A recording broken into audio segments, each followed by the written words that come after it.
Welcome to episode 111 of the GT on 5G. It's the latest inside scoop on everything 5G. We cover 6 topics in about 20 minutes, and it's brought to you by More Insights and Strategy.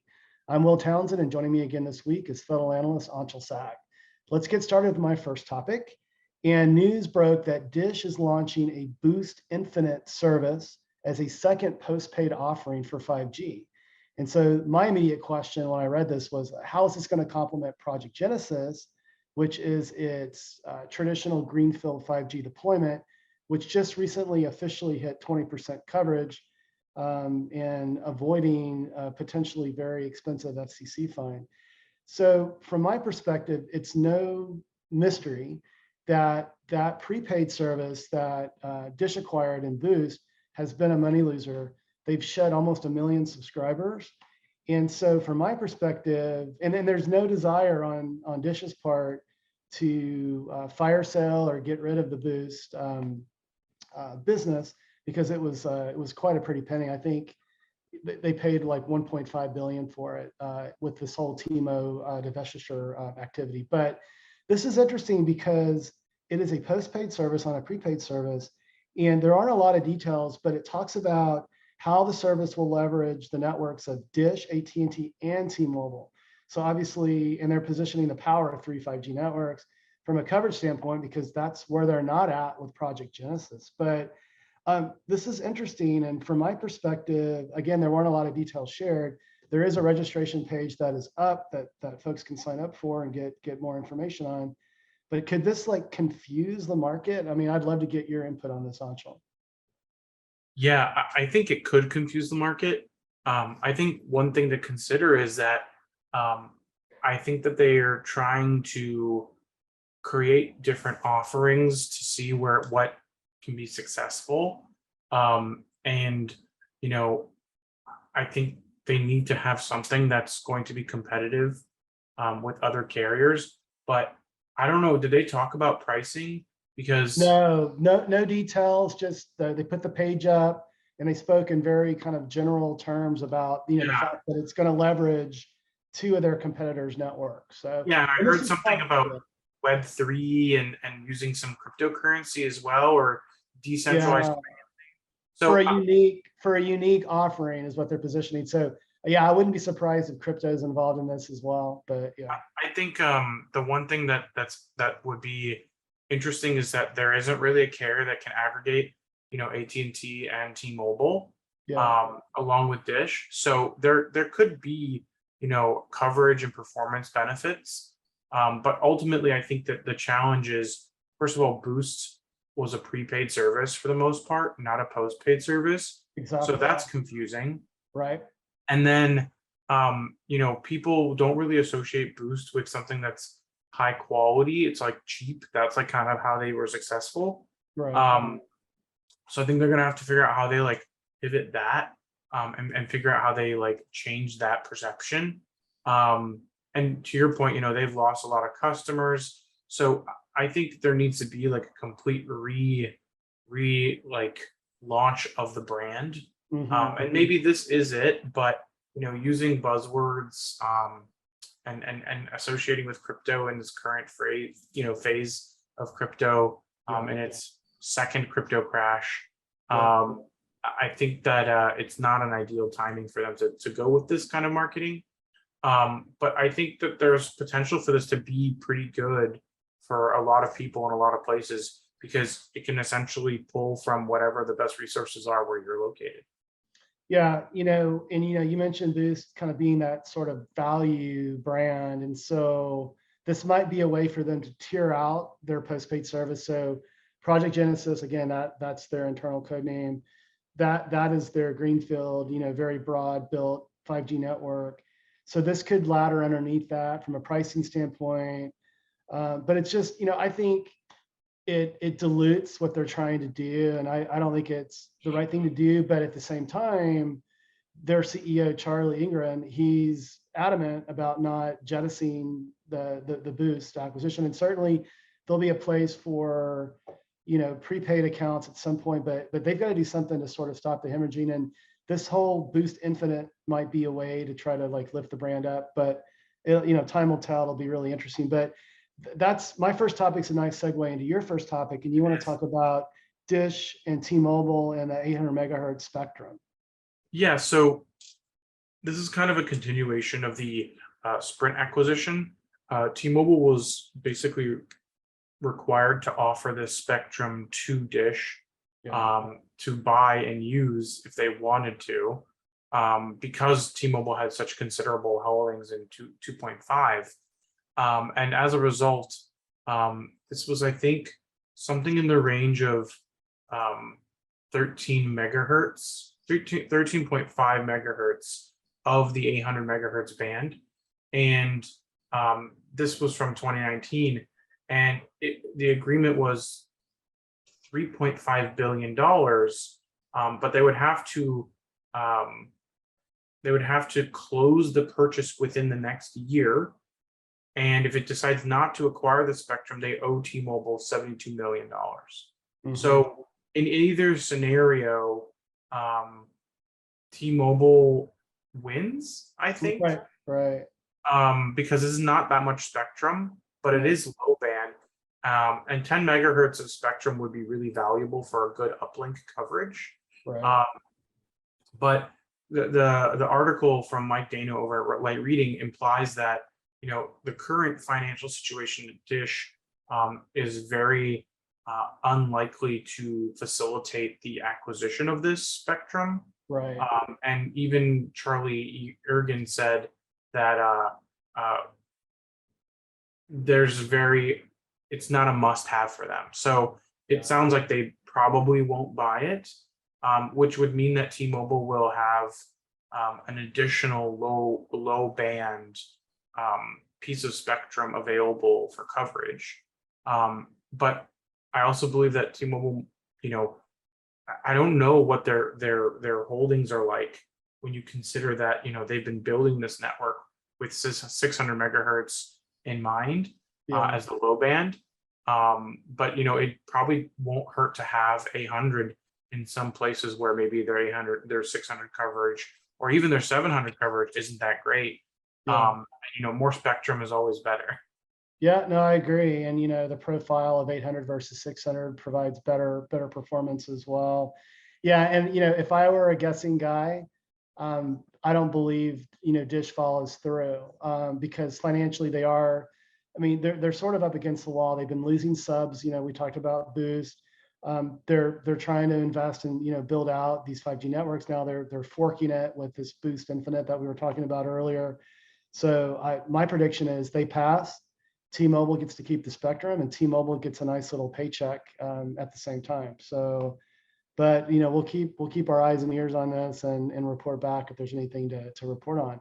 But let's move to my second topic this week, and there's big news. I talked about attending the LoRaWAN Alliance World Expo in Paris a few weeks ago. Well, big news. Brewing over the weekend that the possibility of Semtech acquiring Sierra Wireless. So Semtech is the silicon provider that develops a lot of the LoRaWAN stuff that's under the hood. We got word over the weekend that there might be an acquisition, and then on Monday it came to fruition. And I was actually on an analyst call earlier this week. The details of the deal. It's about a $1.2 billion deal. It prices the Sierra Wireless stock at $31 a share, which I haven't looked currently at what Sierra is trading at, but I'm assuming that's at a premium. And the big question for me is, can this tie-up compete with 5G-based IoT network deployments? So LoRa has been, very, low power, fits the bill quite well. Not intending to compete with 5G IoT that might control things like tactile operations and manufacturing environments. But what's interesting about Sierra, they have a long history in cellular, obviously. They also have a long history in putting actual solutions together. And we've talked about Qualcomm. So Qualcomm has evolved from being a silicon provider to a solutions provider. And, I believe this was probably on a podcast many months ago. We talked about their smart city solutions, and you and I attended an event in San Diego where we got to spend more time and understand this. And so I think a tie-up, it's on the surface, it's a positive thing because it gives Semtech more legs to focus on market-facing opportunities and providing a complete solution. Sierra also brings cellular capability. So the strategy could move away from narrowband IoT to more of a portfolio approach. But they were very light on the details with respect to how cellular would shake out of that, LTE and 5G and that sort of thing. But I think the details will be forthcoming. One of the things I noted on and I shared this on Twitter, was a real focus on sustainability. And they believe that this tie-up can provide solutions that support sustainability and conservation and monitor things like concerns around global warming and that sort of thing with IoT. And I think that's a great thing to focus on, but I don't necessarily see that as the big value. The big value I see is with these two companies coming together, which I expect will meet regulatory approval, but that process will have to go on. But I think it's a solid tie-up on paper, but I don't know if you caught the news on this. Do you have any thoughts? I did catch the news. I do have an update. That is a 25% premium that Okay, they're getting thank on you. the share. Yeah.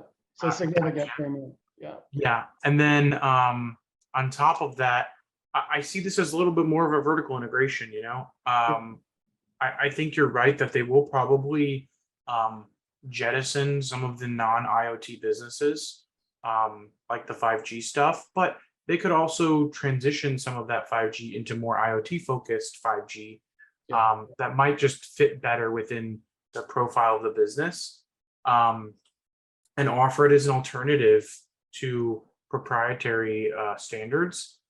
Because there's, I think when you look at what's going on in IoT today, the companies that offer the most possible solutions are the ones that are likely to be most successful, just because there's so many different things that are potentially available, different standards, different models. And as a result, I think that there just needs to be more flexibility.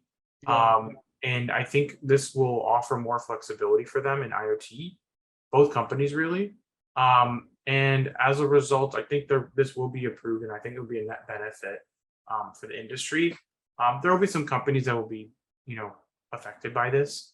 But in general, I think it will also probably spur other companies to think about how they can consolidate in the IoT business to focus on certain areas. And I think the sustainability aspect is a good one. I think it plays well into a lot of what some of the European regulators are talking about, and even the Biden administration. So I think there will be a big opportunity in monitoring different types of infrastructure, and even going out and monitoring water levels in places, and making sure that we have better data on what's going on in our world. And IoT is really the only way of doing that. So I think that there's definitely some opportunities there for them. And it may be a small opportunity today, but I think there's lots of growth down the road for them. And I can see why they would go down that path.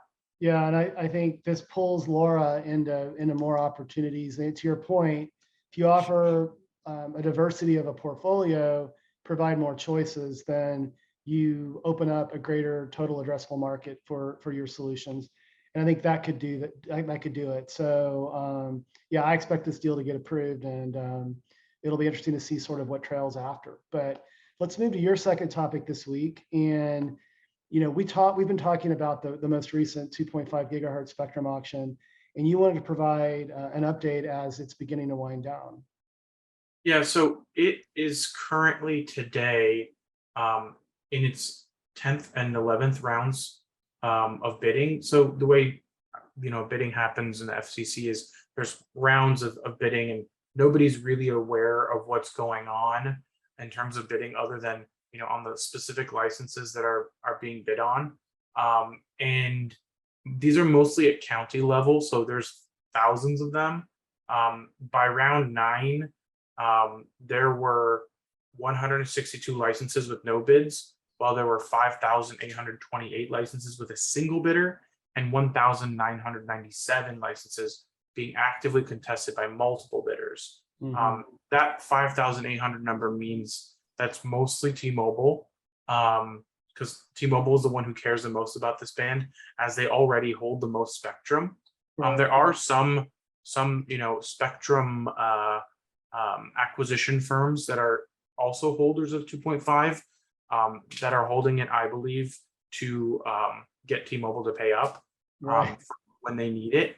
But this auction is really mostly for T-Mobile, because anybody else who were to acquire the spectrum, they would have to roll out the infrastructure to the hardware to support it. And that just doesn't make sense if you don't already have the spectrum in place. So this is mostly T-Mobile trying to acquire spectrum, and others trying to run up the costs for them. Because I don't really see anyone else deploying the spectrum, at least at this current juncture. But there are, some of T-Mobile's licenses will probably expire as well, because they were transferred from universities, and there's a whole issue with that, and the whole fact that some of this was originally intended for WiMAX, and that's a fairly old technology. So T-Mobile is really going to trying to solidify their 2.5 gigahertz holdings and fill some gaps. But what's interesting is it's currently at $140 million in terms of bidding, and it was at 100 million 4 days ago. So it's starting to slow down. And usually when these auctions slow down is when they come closer to completion. So it looks like this will probably be under $1 billion, if not under $500 million, as an auction, which I don't think really surprises anyone, because T-Mobile obviously is the only interested party here for the most part. And anyone else interested in this is mostly trying to, get T-Mobile to pay them. But what's interesting is, according to this RCR article, the most in-demand licenses as of round 9 were in Cibola County, New Mexico, Roscommon County, Crawford, and Missaukee counties in Michigan, and Daggett County in Utah. And all of those counties have a population of less than 30,000. So even the hottest bidding areas are not really that populous, which mostly indicates that I think T-Mobile is really trying to deliver on their promise of offering the spectrum in rural areas, and actually delivering potentially up to multi-gigabit performance. I've actually seen in the real world T-Mobile deliver 1.5 gigabits per second on their mid-band network. So I really think that this is a net positive for T-Mobile and its customers, and it will allow T-Mobile to continue their expansion of their network into more areas, because if they don't have the spectrum, they're not going to deploy the infrastructure. So I think it's critical for T-Mobile not to have to overpay for this, and it sounds like they probably won't be, which I think is good. But I know there are some companies that still hold 2.5 gigahertz that are buying them from universities and other schools to get T-Mobile to buy it from them at a premium. No, your insight is spot on. I agree with you. This is a gap fill strategy for T-Mobile to continue to build out that rural footprint. They've been very committed. We've talked about their programs in the past, contests and grants and that sort of thing. They're absolutely clearly focused on bridging the digital divide with their mobile network.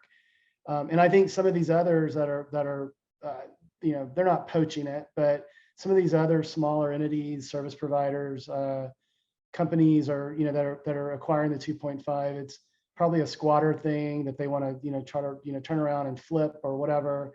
And I'm also not surprised. I didn't expect this auction to go into the stratosphere like C-band did, and that's a good thing at the end of the day. And this just solidifies T-Mobile's continued lead over AT&T and Verizon. But AT&T and Verizon are working very hard to deploy their C-band assets, and some of the assets, the 110 assets that AT&T acquired as well. And so yeah, it's interesting to see, and we'll continue to monitor this as it winds down. But I think you're right. I mean, this one may not even hit $500 million. So I think it's good. I'm very vocal about the whole notion on we got to cap this stuff because it becomes a tax to the operators, and it hinders and slows down their ability to get these 5G networks deployed.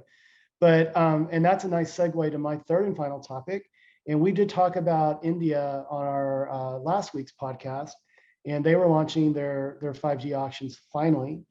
And so this week news broke about Reliance, and they have a very aggressive plan to launch their 5G service, and just days after the spectrum auction is set to end. So I'll provide an update here. So they believe that they'll be ready by as soon as mid-August. By the way, Reliance was the largest winner of spectrum. So they actually won close to half of all the 5G frequencies for about $11 billion. And the spectrum profile was 700 megahertz and 800, 1.8 gigahertz, 3.3 gigahertz, and then 26 gigahertz. So this is very complete, man. This is low, mid, and high band.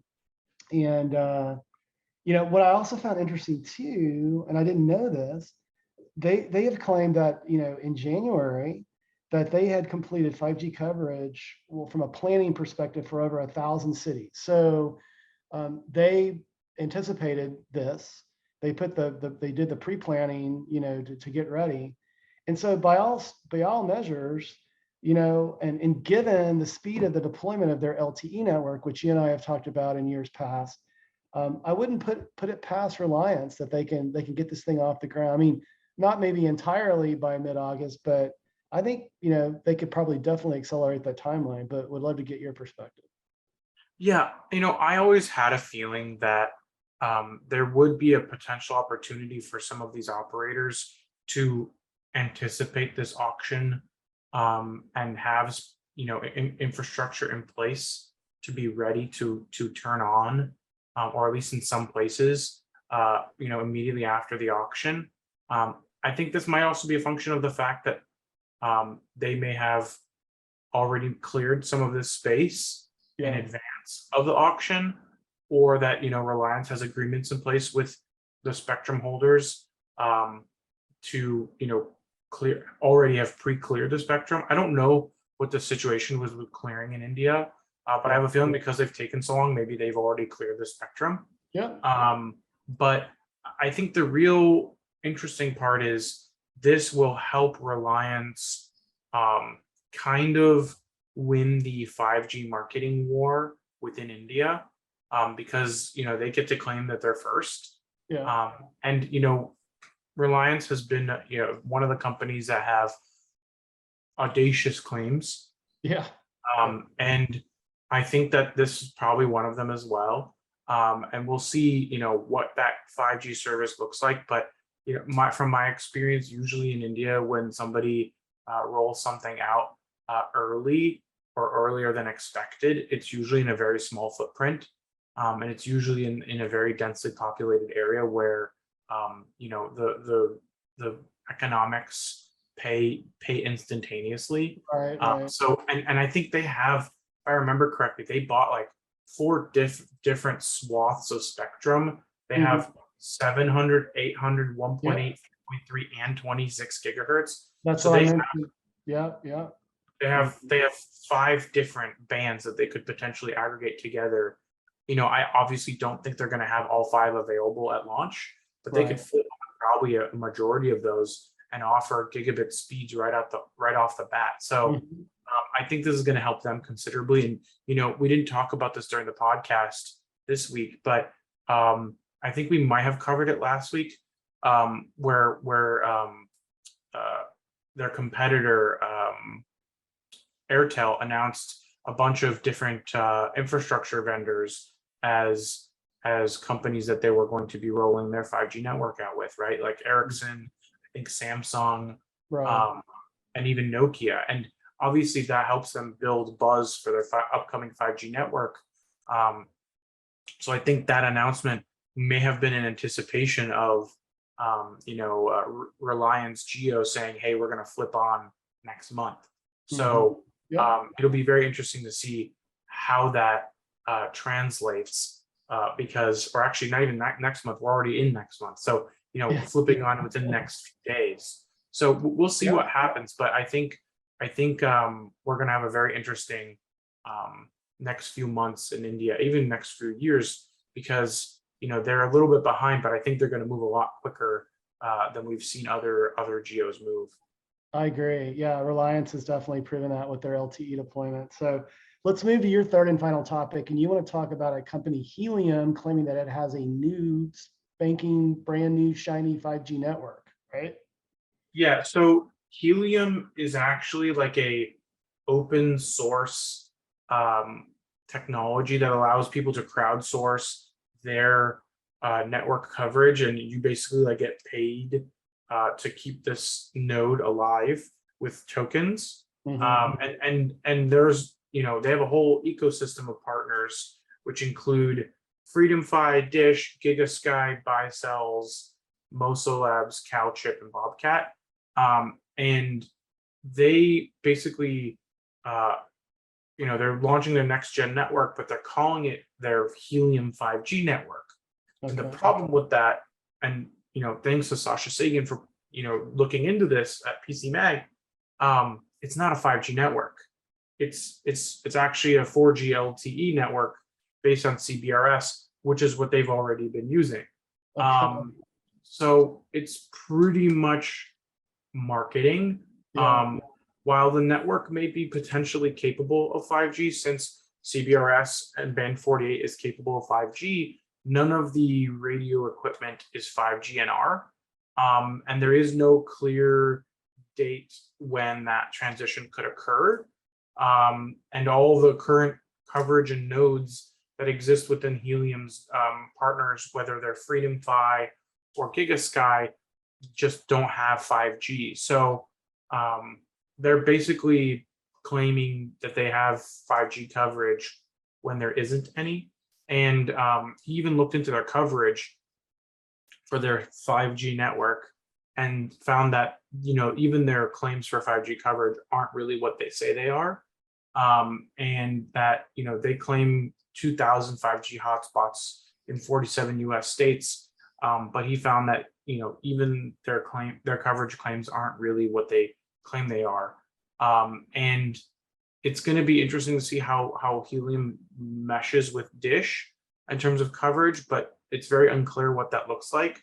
But yeah, it's interesting. They've got a lot of smoke and mirrors going on here, and it's not really quite what they're claiming, neither on the technology nor the coverage. So I think that this network probably has a lot more time and needs to grow a little more before they can make coverage claims or even claim that they have 5G. But today it's kind of, a lot of hyperbole.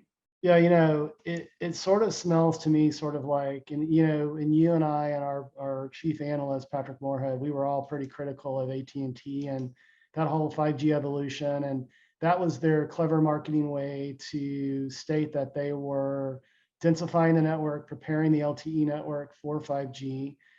It confused a lot of consumers. And it almost sounds to me what Helium is doing is they're taking it to another level. And what they should be messaging is 5G ready or, whatnot, but it's clearly not a 5G network. So, I mean, even faulting AT&T for that. And you and I and Patrick, provided our friends at AT&T a lot of feedback on numerous occasions there. This is just out and out deceptive, so I don't know. And I love to read Sascha's, columns, at PC Mag, because he really gets out there and and exposes a lot of this stuff, for what it is. So it'll be interesting to see how it all winds out. But hey, buddy, it was another great podcast this week. Why don't you take us home? Absolutely. We hope our viewers and listeners found this week's topics interesting. If anyone out there would like to provide insights on a specific 5G topic for a future podcast, please reach out to us on social media. Will is at Willtown Tech and I'm at Anshel. We hope you have a great weekend, and please tune in again next week.